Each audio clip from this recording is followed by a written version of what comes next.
inicial de trastornos mentales en niños y adolescentes.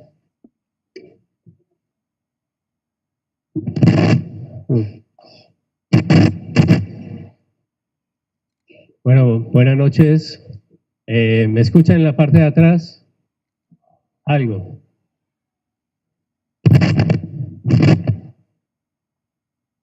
Ahí, ¿me escuchan? Un poquito mejor. Bien.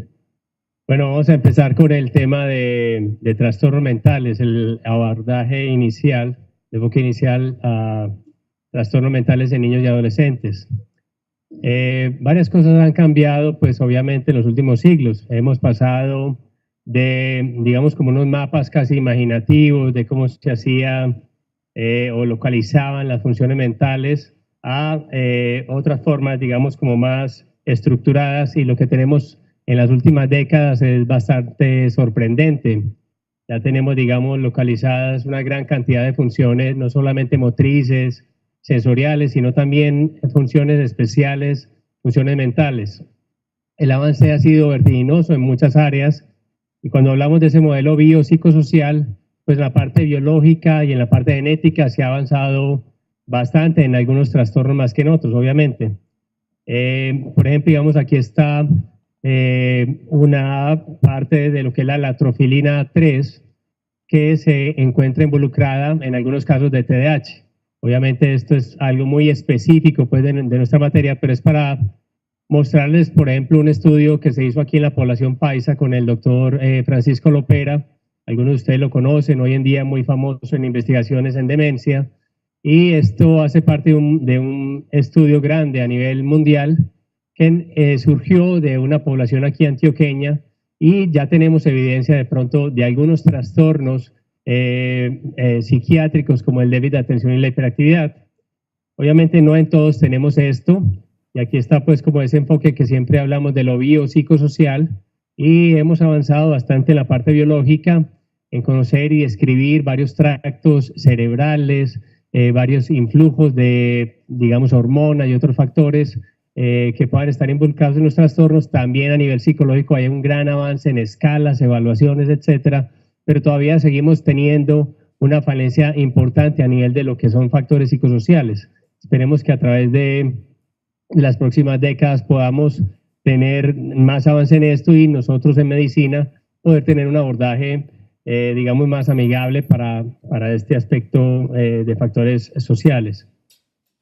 Pero si vemos la prevalencia a nivel mundial de trastornos mentales en niños y adolescentes, la cifra es cercana al 20%. O sea, 1 de cada 5 niños o adolescentes tiene algún tipo de trastorno mental.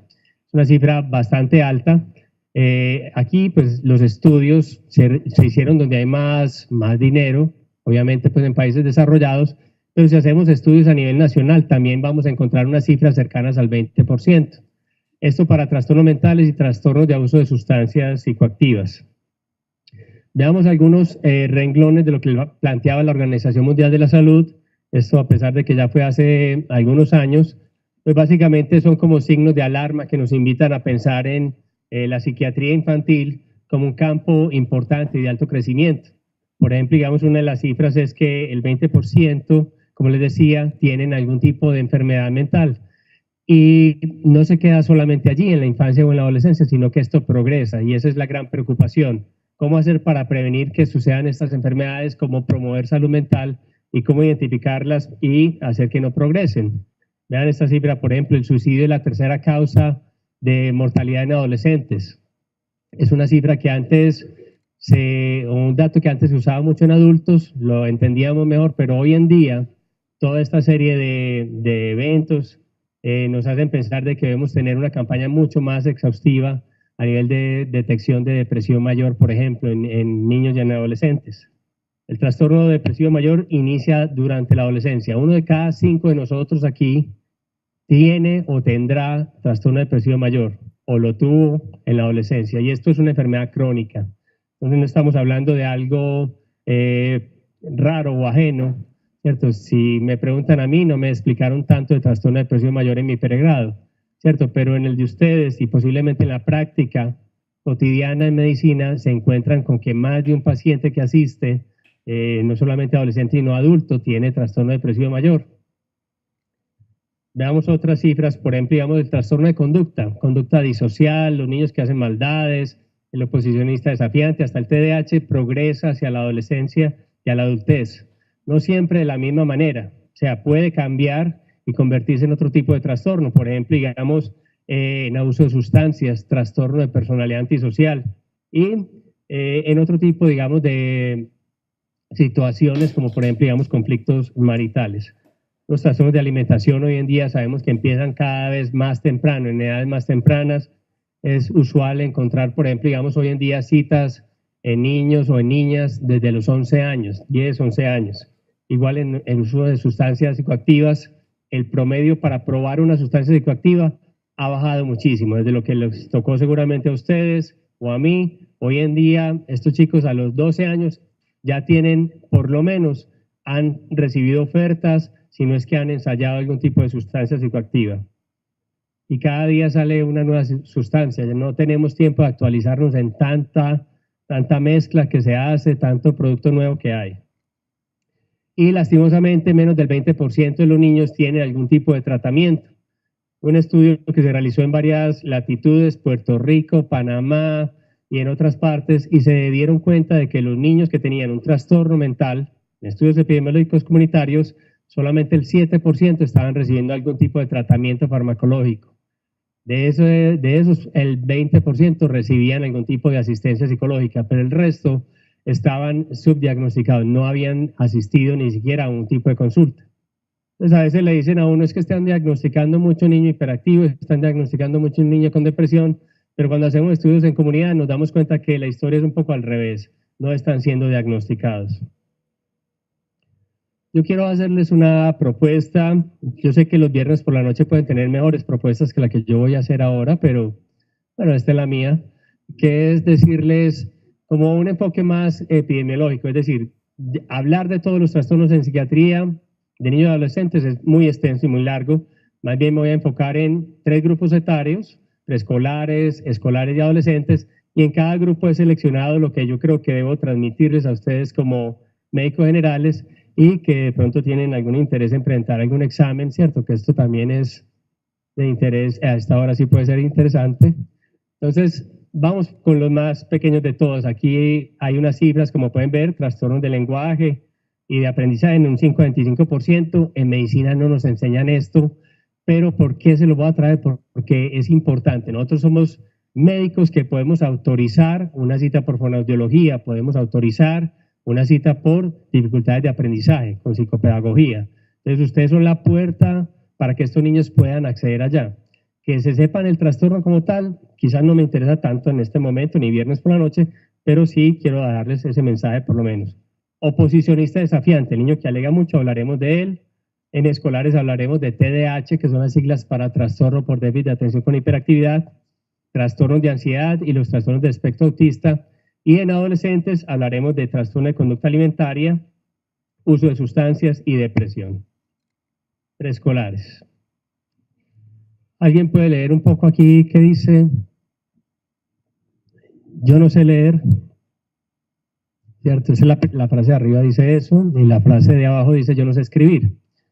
Un niño cuando tiene una dislexia, un trastorno de aprendizaje de la lectura, ve símbolos en el tablero y él trata de copiarlos, y si yo los pongo a copiar a esta hora a ustedes allí, pues les dará aburrición, pero hasta lograrán hacerlo, ¿cierto? Lo copiarán. Pero si les hago un examen más tarde de que escriban lo mismo, va a ser difícil. Y eso es lo que viven ellos. Normalmente ellos están expuestos a un montón de símbolos y no se les hace como posible asociar el sonido con el símbolo, y eso es, digamos, como la tragedia para ellos. Para mí esto es como algo que puede ilustrar las cosas, ¿cierto? Nosotros tenemos varios compañeros con bajo rendimiento académico, aún en medicina, ¿no? Y en todas las áreas, pero para que me entiendan un poco el concepto, la gran mayoría de los compañeros que tuvimos en colegio, pues que pudieran tener bajo rendimiento académico, no todos tenían el problema de aprendizaje.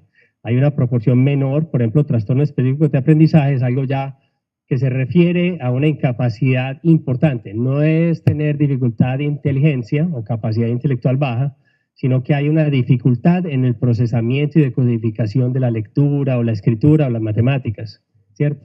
La dislexia es un grado como más severo de lo que sería, esto es como una visión. Y esto sucede más o menos en el 5 a 25% de los casos, de los niños, perdón, en una preescolar puede haber un 5 a 25% de niños con problemas de lenguaje y del aprendizaje. Esto depende de estos dispositivos básicos del aprendizaje, ¿cierto? Yo que ya estoy como cansado con la ilustración, vamos a ponerla de verdad, ¿no? Los dispositivos básicos de aprendizaje, básicamente para nosotros aprender tenemos que tener bien desarrollados atención, motricidad fina y lenguaje, son los precursores. Entonces, cuando yo tengo un niño de 5 años que tiene alguna de estas, digamos, discapacidades o dificultades o déficit, eso puede hacerme pensar que puede ser un candidato para una evaluación, por lo menos una evaluación. Yo no estoy pidiendo que hagamos diagnósticos de esto, pero que sí lo sospechemos, que es algo importante en este campo. Signos de alarma también son los niños que no quieren estudiar, que tienen baja motivación, que están irritables a la hora de hacer las tareas, aquellos niños que de pronto requieren apoyo uno a uno, ¿cierto? No solamente en preescolar, en primero de primaria, segundo de primaria, tercero de primaria, que no son capaces de hacer las tareas solos. Entonces uno podría decir son sobreprotegidos, ¿cierto? Es una posibilidad, pero la otra es que tenga una dificultad importante de aprendizaje. Y hay unos indicadores de lenguaje. Aquí nos devolvemos un poco a los conceptos de pediatría. Yo no quiero canzonearlos muchísimo, sino básicamente darles como unas herramientas muy claves. Aquí, como podemos ver en la parte más abajo de la diapositiva, al año los niños deben estar teniendo un repertorio de más o menos unas 10 a 20 palabras, más o menos, ¿cierto? Pueden ser enredadas, guagua, pues agua, o caldo, carro, o en fin, ¿cierto? La pronunciación no puede ser perfecta, sobre todo los hombres que vamos más bajitos muchachos en desarrollo, las mujeres nos llevan ventaja en esto, pues a veces aplauden en estas conferencias por las mujeres, pero los hombres sufrimos más de retardo mental, de autismo, de aprendizaje, así es muchachos, y de malas en el amor también, pero bueno. Entonces, al primer año los niños dicen 10, 20 palabras, ¿cierto? A los 2 años ya unen 2 palabras, ¿cierto? Quiere leta o quiere galleta, pues la mamá entiende bastante estas cosas. 2 palabras como mínimo. Y a los 3 años yo quiero galleta, ¿sí? Eso es lo mínimo, ¿cierto? Fácil, sencillo, como médico general, tener el bolsillo. Así es como evaluamos lenguaje. No, pues se puede evaluar de una manera mucho más extensa, pero esos son indicadores para problemas de lenguaje, de obviamente comunicación, aprendizaje y para autismo. Ahorita lo vamos a ver. Si no hay eso, sospechamos autismo. No todos los niños con, digamos, TDAH, que es déficit de atención, van a tener problemas de aprendizaje. Sería esto es un sentido de la comorbilidad, una vía de comorbilidad. Tengo 100 niños con TDAH y pueden haber más o menos unos 10, 20 con problemas de aprendizaje, pero si yo me paro al otro lado, en un consultorio de dificultades de aprendizaje, voy a encontrar que un porcentaje grande, casi el 50% tienen TDAH. No sé si entienden la diferencia de esto, pero la invitación es a que de pronto algunos de estos niños podrían llegar a mejorar con algún medicamento para TDAH. Hay estudios controversiales en esto, unos a favor, otros en contra, pero esto es importante tenerlo en cuenta. Oposicionista y desafiante. Aquí pueden ustedes tener vecinos, pueden tener sobrinos, oposicionistas, pueden tener hermanitos, o ustedes ser oposicionistas cuando eran pues, pequeños. Y básicamente esto se refiere a lo siguiente: oponerse a seguir las reglas, ¿cierto? La oposición, básicamente, o discutir con los adultos, o el otro extremo es desafiar activamente. No, no voy a hacer eso, no lo hago, ¿y qué? Y usted no me manda, le dicen a la profesora, por ejemplo, o le dice a la mamá, yo no te quiero, no te voy a obedecer, no voy a recoger eso, no lo recojo, ¿y qué? ¿Cierto? También tiene otras características estos niños con oposicionista y desafiante, como por ejemplo, digamos, baja tolerancia a la frustración, es otra de las características, y problemas con los otros, molestan a los otros, se molestan cuando están hablando de ellos, y son características que el DSM-4, el DSM-5 las ha descrito, ¿cierto? Y hoy en día vemos que esto que pudiera ser un trastorno o parecer como un niño muy mimado, realmente es un trastorno bastante prevalente. Se puede presentar entre el 4, 8 y hasta el 10% de la población. Obviamente no todos los casos de TOD son iguales y nosotros tenemos que descartar obviamente otras causas que puedan explicar eso de que es un niño que no obedece. Obviamente puede haber un desarrollo normal, pues al papá no le parece tan normal que le aleguen tanto, pero pues a veces es importante decir que no, cuando ellos aprenden a los 4 años a decir que no es porque son más autónomos a los niños, pero bueno, hay unos que tienen como más estilo y cortesía. Aquí el TOD se refiere al que es un niño que no quiere obedecer, muy rebelde, pataletoso además, ¿sí? Hay otros que tienen pobre manejo los padres, entonces falta como de el manejo conductual que hacen los padres, y eso sería otro trastorno. Hay otros que tienen TDAH, es comórbido con el TOD. Y aquí pues una serie de propuestas, también el trastorno obsesivo compulsivo, que son niños muy rígidos, que quieren hacer una cosa de una manera y si se la piden que la haga de otra forma, se ofuscan y no obedecen. Veamos más adelante entonces. El trastorno oposicionista y desafiante realmente es como un diagnóstico de esos que se hace más que individual, digamos de interacción.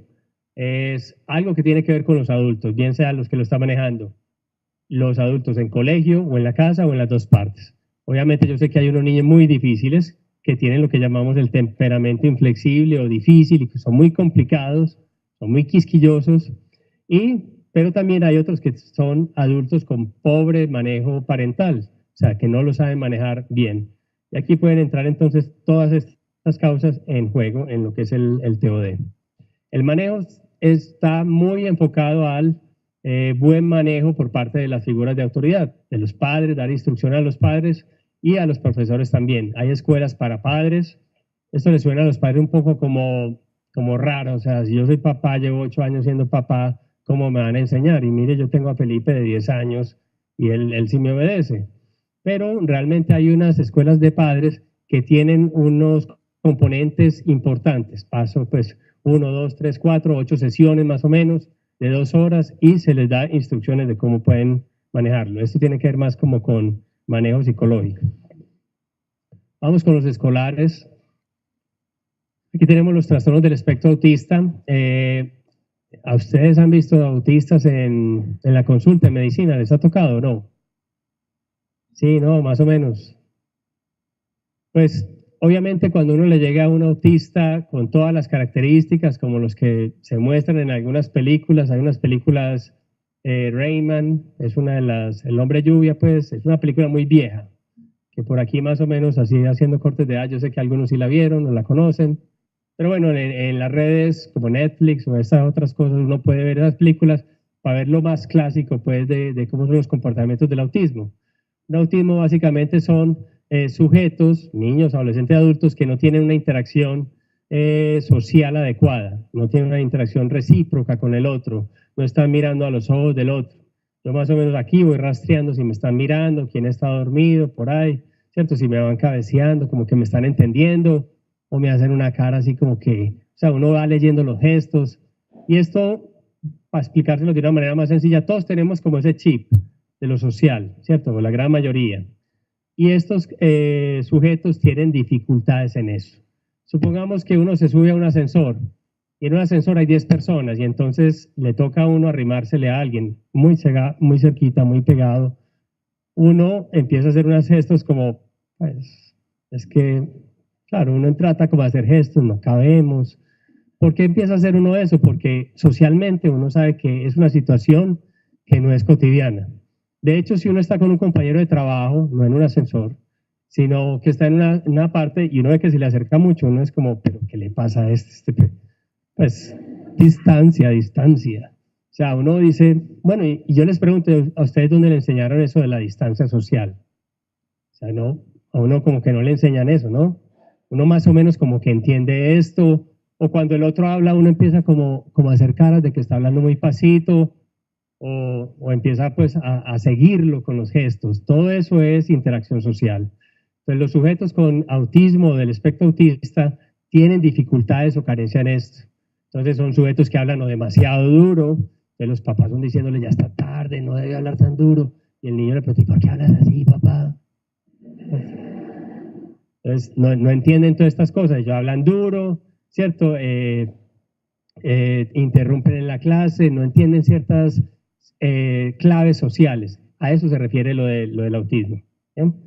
Lo de la interacción es por una parte la comunicación, el lenguaje puede estar afectado, y aquí hay como todo un abanico de diferentes diagnósticos que hablan del espectro autista. Algunos se llaman autismo clásico, otro síndrome de Asperger, etcétera.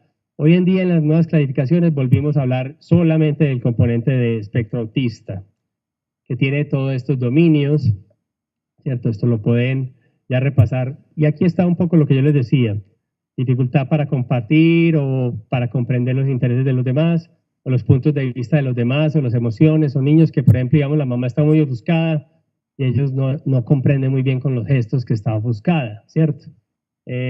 O la mamá dice, no, es que estoy que me muero, estoy muy cansada. El niño, te vas a morir, mamá. O sea, es muy literal la comprensión de lo que hablan, ¿cierto? ¿Cierto? Dificultades para entender los pensamientos de los demás, como el sentido común, no son capaces de coger el sentido común.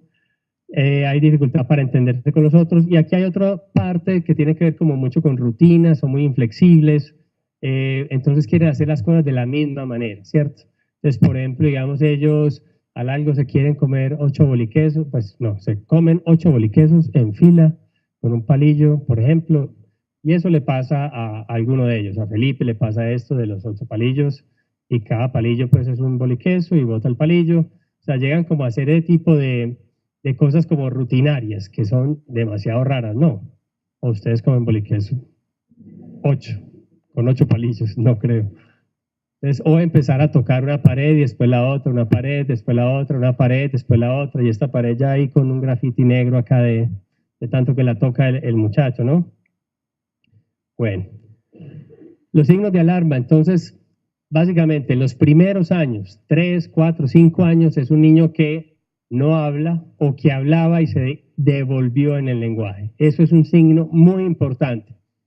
Esto no es como para responderle, tranquila señora, vea, mi tío Alberto le pasó lo mismo, vea, y hoy no lo calla nadie.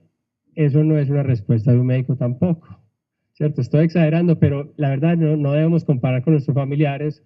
Es bacano que el tío Alberto ya habla y todo, pero estos son los signos de alerta que ya han sido estudiados, ¿cierto? Entonces, cuando una familia le dice a uno, él hablaba mucho y ya no está hablando, es como para decir, bueno, no sabemos mucho el lenguaje, pero esto no está bien. Lo remito de una vez, que le hagan la evaluación del lenguaje. Es preferible hacer las cosas de una manera activa y no decirle, bueno, esperemos 6 meses a ver si de pronto es que, claro, se cambiaron de casa, entonces de pronto esperemos a ver. No, de una vez. Voy a seguir. Esto, aunque no es muy prevalente, los médicos tenemos un papel muy importante. Hoy en día en medicina y en pediatría queremos que ustedes aprendan a detectar esto a tiempo, lo sospechen, ¿cierto? No expertos en autismo tampoco, pero sí sospechar. No quedarnos como con esa duda que qué es lo que está pasando. Como les decía, muchachos, aquí nosotros los hombres llevamos la edad de perder en autismo, en retardo mental, en varias cosas. Las mujeres dicen, ya sabíamos eso, no nos tienen que volver a explicar. Bueno, pero es una relación de los varones a las mujeres de 4-1. Es un trastorno del 1% en la población, pero nosotros tenemos, como les digo, ese papel de identificar y remitir. Me preguntan a veces que aquí en Medellín, ¿a dónde? ¿Cierto? A la Fundación Integrar, es donde pueden hacer las evaluaciones acerca del espectro autista, o remitir a neuropediatría, psiquiatría infantil, que nosotros podamos determinar si se trata de esto o existen algún otro tipo de causas. En escolares, estamos en escolares. TDAH es trastorno por déficit de atención con hiperactividad. Anteriormente se conocía solo como trastorno hiperkinético y era como el síntoma cardinal de esto. Hoy en día sabemos que hay otros 2 componentes, que son la impulsividad y el déficit de atención, ¿sí? Importantísimos. Hay muchos estudios, y aquí solamente para mostrarles, pues algunos investigadores tienen unos juguetes más sofisticados, entonces han demostrado que pues hay un retraso, digamos, en el crecimiento o en la maduración cerebral de algunas áreas que están involucradas en el control de impulsos, en el control de movimientos y en la atención. ¿Cuáles son esas áreas? El lóbulo frontal y todo lo que tiene que ver con el núcleo del estriado, y en ese circuito frontoestriado. Allí hay mucha dopamina. Ya vamos a ver un poco más en detalle esto. Vamos a ver 2 casos clínicos acá. Diana tiene 10 años, tiene bajo rendimiento académico y por eso consultan. Los padres dicen que desde los primeros grados estaba por debajo del promedio y que ya este último año pues hay más diferencia con las otras niñas. Extravía todas las pertenencias, la mamá vive como con mucho dolor porque hizo la primera comunión, le regalaron medallitas, tiene hebillas para los pelos, y no los quiere poner porque todo lo bota Diana. Diana bota todo a cada rato, llega sin el termo, deja el buzo y cuando trae el buzo que dejó el otro día, dejó los tenis. La mamá nos explica cómo es que una niña deja los tenis y llega en medias a la casa, pero estas cosas son así con Diana. La profesora dice que se queda elevada en la clase, que parecen las nubes, se distrae con mucha facilidad, no presta atención a las preguntas del examen. Ella dice que ya acabó el examen y la profesora revisa y le dice, te falta por el otro lado, muñeca. O sea, ella entrega el examen feliz porque fue la primera que acabó y le dice, le falta el otro lado y lo entrega y le dice, pero es que aquí no respondiste la 2 y la 1 era una suma, no una resta. O sea, se equivoca fácilmente en detalles. Cuando hace las tareas se le olvida entregarlas en la clase y entonces la mamá va y dice, vea, es que Diana sí la hizo y ¿quién le va a creer a Diana si no entrega las tareas casi nunca? Entonces, así es con ella. Y no tienen orden en el material escolar. La mamá dice, pues yo soy la mamá panamericana, ¿cierto? Que eso es un almacén, si lo conocen, porque todas las semanas tiene que ir a Panamericana a comprar borradores, lápices, porque todos los bota. Ella pensaba que los compartía con los compañeros, pero los extravía. La dimensión desconocida, se desaparecen todos. La niña está ahí en la consulta un poco ansiosa, ella no nos describe muy bien qué es lo que está pasando y ella dice, no, es que en mi colegio ponen muchas tareas, realmente es difícil seguir como el hilo de la clase. Ese es un perfil y aquí está este hermoso niño, ¿cierto? Representación de todos los varones, a ver si de pronto no me quedan odiando los varones de la sala. Pero este es Jorge, este es el diablo disfrazado de niño Jesús. Mira, yo quiero mucho a mis pacientes y más los que tienen TDAH, me hacen pasar buenísimo. Esos días que yo estoy mamado de ver consulta y llega un hiperactivo y lo hace reír a uno mucho con sus síntomas y sus cosas y sus cuentos y también cuando mejoran porque son de muy buen pronóstico y mejoran fácil. Pero este niño de 9 años, contrato disciplinario, muy impulsivo, brusco en el juego, muy activo desde la infancia, corretea todo el día, sube, baja, brinca, trepa. Últimamente no quiere seguir las instrucciones, incumple los horarios y hace más o menos un mes lo encontraron fumando, pues ya como ensayando con cigarrillos. ¿De dónde lo sacó? Se los cogía mi tía, entonces la tía no quiere decir dónde estaban porque estaban al lado de un aparatico que hacía bzz, bzz, tenía muy escondido, pero entonces ellos buscan por todas partes. La tía dice, ni idea, aquí nadie fuma.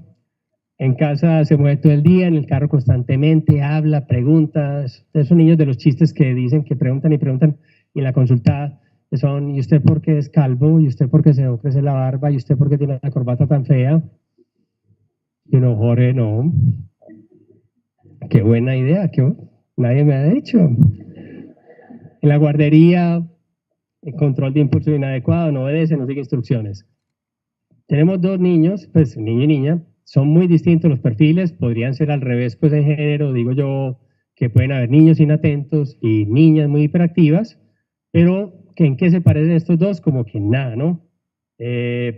Pero realmente los estudios en genética de familia nos han demostrado de que sí hay una asociación entre niños que tienen solo déficit de atención y niños que tienen solo hiperactividad e impulsividad, aunque lo más común es tener las dos cosas, que es lo que llamamos el combinado, ya les voy a explicar, pero los criterios que los podemos pastelear en cualquier libro, texto, no pone criterios del DSM-5, de TDAH y aparece fácil en el Dr. Google, como dicen. Son 9 síntomas de déficit de atención y hay otra lista de 9 síntomas de hiperactividad e impulsividad y se trata de tener por lo menos 6 o por lo menos bastanticos pues de alguno de los dos o de ambos. ¿Cierto? Yo no puedo tener 3 de aquí y 3 de aquí, y eso es, no, sino 6 de déficit de atención, de 9, o 6 de hiperactividad, o de los dos. Y deben ser unos síntomas que llevan ya tiempo, 6 meses o más, que hayan aparecido antes de los 12 años. Entonces la historia usualmente es de Diana. Diana está en tercero o cuarto de primaria, pero ya lleva síntomas desde hace años, ¿cierto? Ya lo han reportado desde hace años. Y que sucede en más de 2 lugares, es decir, en la casa o en el colegio. En los 2 lugares y que estén interfiriendo con obviamente la parte de rendimiento académico, disciplina, etcétera. Aquí está más o menos, como les decía ahorita, el más frecuente de todos es el que tiene combinado. La gran mayoría son niños y por eso se llama trastorno de déficit de atención con hiperactividad pero hay una cantidad de niños que solamente tienen inatención y otros más poquitos que solamente tienen hiperactividad e impulsividad, solamente, o de presentación de ese tipo. Para todos sirven más o menos las mismas medicaciones que son, en resumen, Ritalina o Estratera. Y tenemos que tener en cuenta una lista de diagnósticos diferenciales.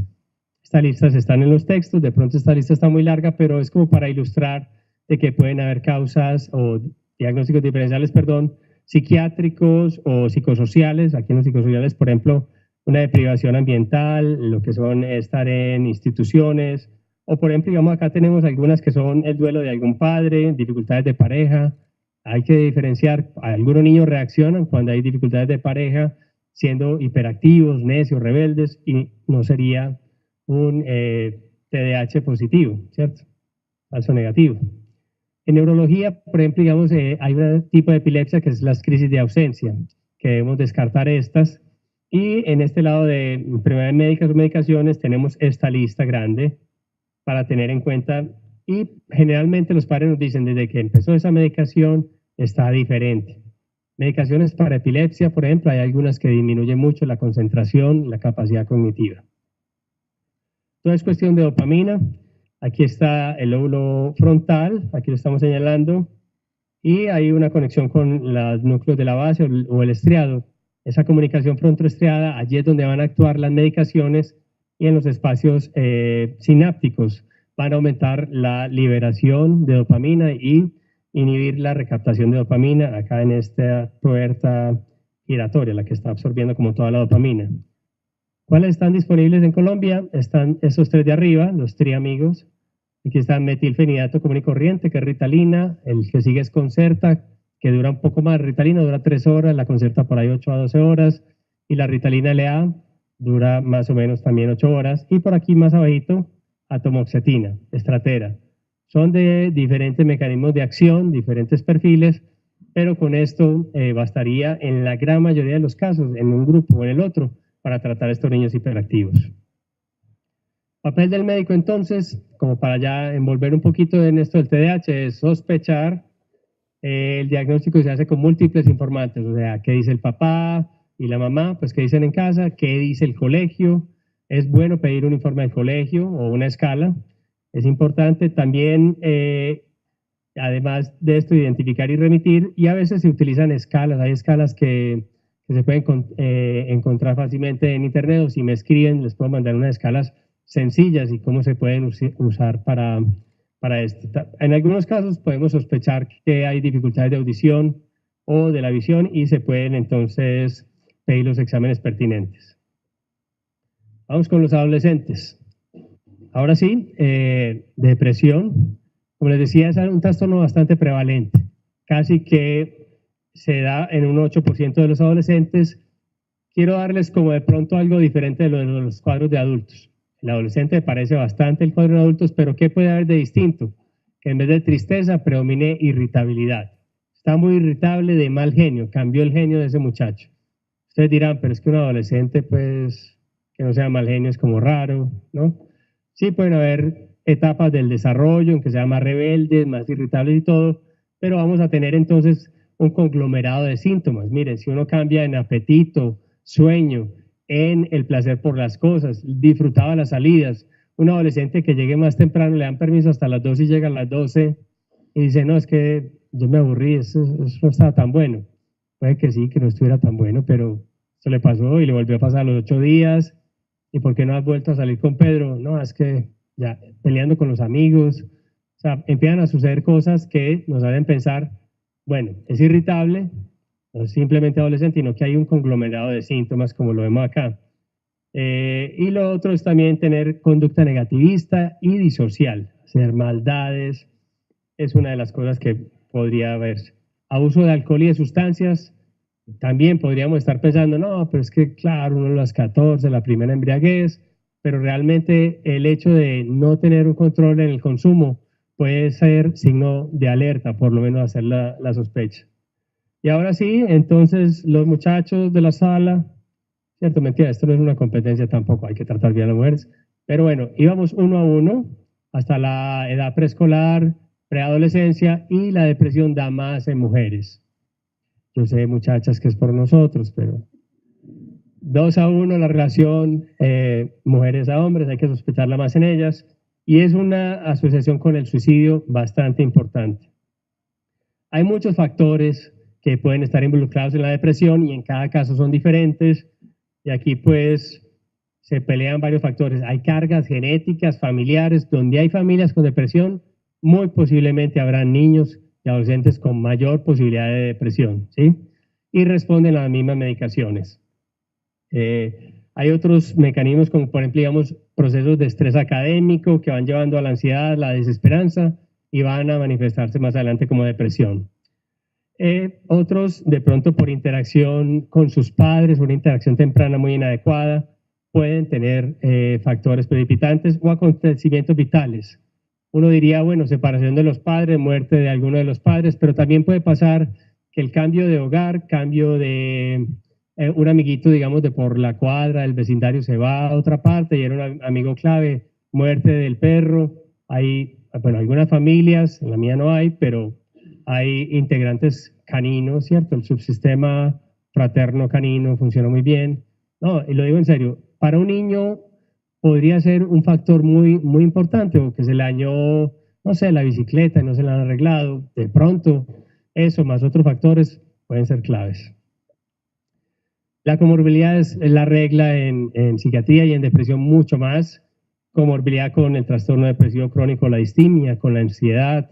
También ahí tenemos el trastorno de conducta y el abuso de psicoactivos. Y acá, pues, mi intención pues no es que hagamos la traducción de todo esto en inglés, sino mostrarles que hay, de pronto en alguna época nos la pasábamos diciendo que era mejor si los tratamientos en psicología o las medicaciones. Hay varios estudios que apuntan a decir que los dos son buenos, ¿cierto? Por aparte, o sea, monoterapias, como vemos aquí en estas, aquí dice fluoxetina sola, o esta terapia que es el CBT, que es terapia cognitivo-conductual sola, tienen un porcentaje importante de respuesta, pero la combinación parece que tiene una respuesta mucho mayor. Esto es un estudio a 12 semanas. Hay que decirle a los papás que esto actúa lentamente, se demora en actuar 3, 4 semanas. El antidepresivo que vayamos a dar, la mayoría de las veces damos inhibidores selectivos de recaptación de serotonina. La fluoxetina, pues en Colombia por lo menos está en el POS. Bien, esa la podemos recetar, y el jarabe está en el POS. Bien, es muy bueno, muy útil dar el jarabe de fluoxetina, porque se puede dar centímetros, 1, 2, 3 centímetros, dosis graduales, 1 centímetro, yo aumento a la semana 2, la semana 3, pues si es adolescente sí puede con la cápsula de 20 miligramos, pero es una buena alternativa. Sabe horrible, sabe muy maluco. No es porque estemos en Colombia, sino que sabe muy maluco. ¿Yo qué voy a hacer? Los niños yo les digo que me enseñen qué se van a inventar ellos para pasar el sabor. Si van a confite de menta, agua, jugo de naranja, Sparkies, entonces los dejo tomar Coca-Cola y todo, salen felices. Bueno, ¿qué dificultades tenemos en el tratamiento? Pues a veces el adolescente no lleva a consulta y esa es la primera dificultad que tenemos. Se asume que es parte de la adolescencia o que es parte del estrés normal de la edad. Otras veces tenemos eso de que no se hace el diagnóstico, sino que se está pensando en otras cosas que a veces son importantes. Claro, que tiene fatiga, que tiene desautonomía, hay que sospechar muchas cosas, pero a veces yo les quiero decir, bueno, hagan una tablita de epidemiología. Bueno, una tablita, más o menos, ¿qué es más prevalente? Si yo tengo una enfermedad que es un trastorno del 8% al 10%, o uno que sea bien escaso, mononucleosis, es muy importante, pero de pronto no es tan prevalente como la depresión. Entonces, a veces hay que tener en cuenta, considerar que esto, si tenemos el conglomerado de síntomas, sospechar la depresión, ¿sí? Y entre más tiempo lleve con la depresión, más difícil sacarlo de allí, más difícil el tratamiento. Médicos generales, please, identificar, comenzar tratamiento. Las citas con nosotros, por ejemplo, digamos así de bacanería, usted me dice, hey, profe, 3 meses, haciendo fuerza para que los metamos por allá. O sea, se van a demorar estos muchachos para llegar allá. Adolescentes con riesgos de pronto de hacerse lesiones o con riesgo de suicidio, hay que mandarlos a urgencias. Pero ustedes dicen, no, esto nos da tiempo, empiecen la medicación. A ningún colega le he dicho, lo hiciste mal, para nada, nunca, nunca. Antes me parece que hay que comenzar los tratamientos, obviamente en ese paso, mientras llegan de ustedes a nosotros, es responsabilidad de ustedes mientras llega y pueden de pronto ayudar bastante. Algunos no vienen a la consulta de nosotros y averiguamos después, es porque van mejorando. Casos difíciles, de pronto que tengan problemas familiares, abuso de sustancias, trastorno afectivo bipolar, ahí sí, de pronto necesitamos obviamente que los remitan. Pero anímense a empezar y esto va a ser una campaña no solo mía, sino de la Organización Mundial de la Salud. Hay que empezar el tratamiento para depresión. Bueno. Como vemos acá, vamos a pasar al último tema. Ya estamos terminando, ya me están sacando aquí la mano. Esa es la tarjeta amarilla, la roja. Los adultos que consumen sustancias, bueno, esto es cigarrillo solamente para que hablemos de algo puntual. 23 de los hombres fuman, 11% de las mujeres fuman. Y miren ustedes en adolescentes, cuando hacen estudios, ¿cuántos han fumado en el último mes? Casi 1 de cada 3 han fumado de los adolescentes que entrevistaron en este estudio en Colombia. O sea que es algo muy frecuente, los padres no se dan cuenta, los médicos tampoco. Usualmente preguntamos que si han fumado, dicen que no, o que si fuma, ¿cuántos fuma? Dicen que 2, y eso hay que multiplicarlo por 8, eso es una tabla mía pues, pero normalmente el que consume licor y el que consume cigarrillo no dice lo que consume, ¿cierto? Y menos con un bata blanca, el equipo de bata blancas, no nos dicen la verdad, ¿cierto? Y también depende de la actitud, ¿cierto? ¿Cuánto se fuma? No nos van a decir. Pero bueno, hay que sospecharlos. Y el consumo de sustancias, bien sea el que ya está consumiendo o tener estos trastornos, son riesgo para consumir sustancias. Yo digo sustancias, alcohol, cigarrillo y el resto de los juguetes, como dicen los muchachos, la juguetería completa. Entonces, trastornos de depresión, ansiedad, TDAH, trastorno de la conducta o el antisocial. Drogas que son como la puerta de entrada, narguila. Hoy en día la narguila eléctrica, existe la narguila de manguera, con vapor, aquí hay, esto de ser pomada de marihuana, etcétera, con ese cuento de que va a ser algo medicinal, por ahí van a empezar los muchachos cada día a consumir o a experimentar por lo menos, más frecuentemente. Ya hay incluso familias que tienen arbolitos de Navidad de marihuana y todo, ¿cierto? Una tradición familiar, ahí es más complicado el trabajo, pero es una sociedad que se está volviendo como más permisiva. Nuestra sociedad es muy permisiva para el alcohol y para el cigarrillo. Entonces, cuando abran la puerta, pues yo no es que sea pues mojigato tampoco, sino que es que me interesa es consumo o responsable, reducción de consumo, y la verdad es que vemos más de uno que, como dicen por ahí, se le corre la teja con el primer baret. Entonces, bueno, como esto lo ven en otras partes, en otras latitudes, que de pronto les puede afectar la torre, pues, bueno. ¿Qué hacer? Es bueno preguntar un poco, aconsejar, preguntar qué hacen los otros jóvenes. Estas son como unas reglas que se utilizan de las AES para motivar. El hecho de uno motivar a los jóvenes, ¿cuándo has pensado en dejarlo? No cuestionarlos, ni decirles es malo, sino hablar un poco sobre el tema, hace que el joven esté más dispuesto en otras consultas a seguir hablando sobre esos temas. Voy a pasar un poquito más acá, voy a saltar a una regla mnemotécnica muy fácil que nos puede de pronto ubicar. Nosotros tenemos unos criterios para uso de sustancias psicoactivas, abuso, dependencia y determinar cosas complicadas. Pero cuando uno está, digamos, en una consulta, boleando mucho, como lo hacen de pronto muchos de ustedes, claro, uno necesita herramientas más fáciles. O sea, si el consumo de licor o de cigarrillo de sustancias ha causado esto que tenemos aquí de Carlos, es importante. Si hay una o dos de estas, es importante cuestionar si se trata de un chico que tiene problemas. Si ha tenido problemas tomando licor en el carro o manejando moto o en bicicleta, accidentes. Yo no tuve la culpa, es que yo realmente estaba respetando ahí el semáforo y cuando arranqué en verde, era verde, lo juro, verde. Se atravesó esta viejita y no, o sea, tú estabas tomando licor y no, es que no fue culpa mía, mi papá sabe y todo. Tener problemas en el carro, pelear con amigos bajo influencia de sustancias, usar sustancias para relajarse, ¿cierto? Yo la uso para relajarme, la he usado varias veces, allí. tener líos en el colegio o en el ambiente laboral, olvidos, o sea, son como las lagunas, o no recordar exactamente qué fue lo que pasó. No, yo resulté como enredado con esa pelada, yo no me explico. Pero esto te gustaba desde que vos llegaste a la fiesta. No, es que eso es lo que yo no me explico. Pero eso te pasa acá, es que yo no sé ni qué fue lo que pasó. Yo me acuerdo como de parches, estaba bailando con ella, ¿cierto? Ya te ha pasado varias veces esto, ¿cierto? Bueno. Y tomar solo, beber solo o consumir solo, esos son, ¿cierto? Miren que es muy sencilla la visión. Y finalmente, pues decirles que está cambiando un poco el paradigma, ¿cierto? Ya casi no vemos esqueletos fumando. Mira, es que las propagandas de antes, no sé si les tocó a ustedes, eran como de lo más nefasto, de que cigarrillo te acaba y no sé qué. Y hoy en día, pues si vamos a hablar de promoción y de prevención, hay que estar haciendo campañas más desde el otro tipo digamos, de promoviendo actividades de tiempo libre y en familia. Hacer ejercicio, salir, cómo aprovechar el tiempo libre, cómo disfrutarlo. Obviamente el ejercicio es uno de los pioneros. Todavía faltan estudios de saber qué hace el ejercicio exactamente, pero sabemos que si uno utiliza bien el tiempo libre y lo utiliza bien con sus amigos, va a tener un factor protector para esto del consumo de sustancias.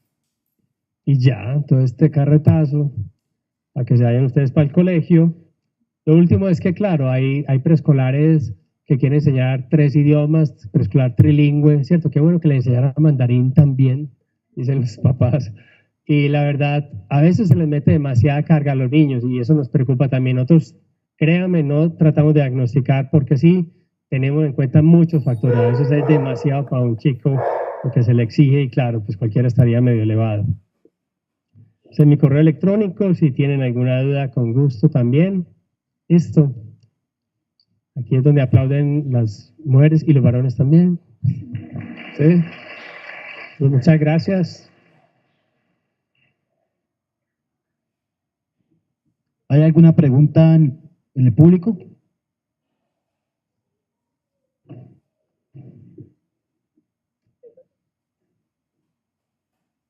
Sí, si hay una pregunta.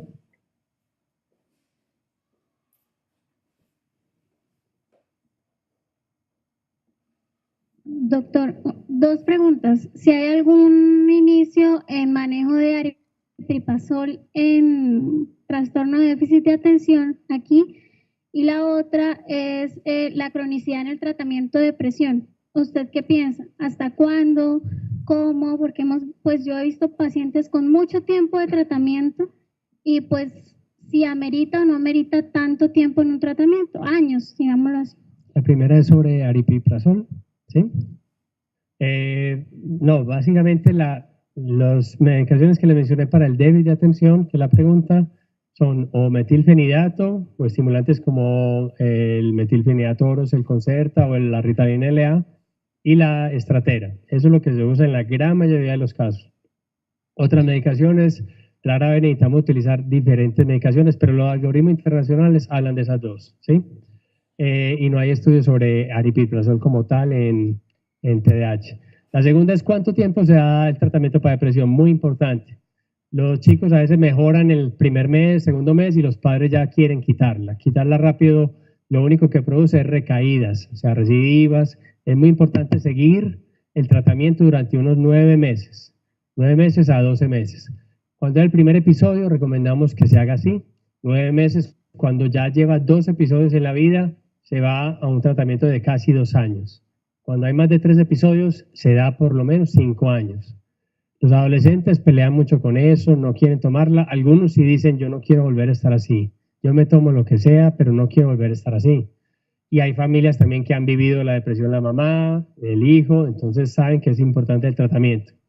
Sus tratamientos son como algo equivalente a la epilepsia, ¿cierto? Que son tratamientos crónicos. Nosotros decimos, lo que entra al cerebro entra gradualmente, lentamente y debe durar un tiempo para estabilizar y se debe retirar gradualmente. Ese es más o menos el tiempo recomendado en las guías, ¿sí?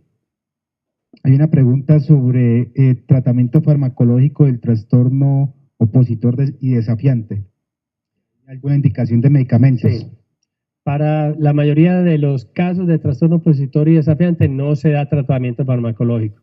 se da un tratamiento psicosocial, ¿cierto? Como les decía, de manejo conductual, de entrenamiento a los padres y a los profesores.